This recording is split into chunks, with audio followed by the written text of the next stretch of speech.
আসসালামু আলাইকুম বন্ধুরা, আজকে 29টা রোজা ইফতার নিয়ে বসে গেছে জুবাইর। আজকে শেষ রোজা জুবাইরের। আজকে 29টা রোজায় কি কি নাস্তা আছে সেগুলোই শেয়ার করব।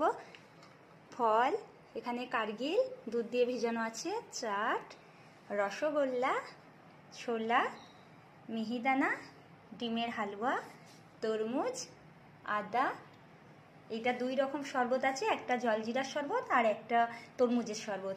জুবাইরের আজকে শেষ রোজা। নাস্তা কেমন হয়েছে কমেন্টে জানাবেন। দেখতে দেখতে 29টা রোজা হয়ে গেল। কালকে ঈদ। সবাইকে জুবাইরের তরফ থেকে ঈদ মোবারক। আজকে জুবাইরের শেষ রোজার ইফতারের কি কি নাস্তা আছে আপনাদেরকে শেয়ার করলাম। জুবাইরের ইফতারের প্রত্যেক দিনের নাস্তা কেমন হয় সেটাও কমেন্টে জানাবেন।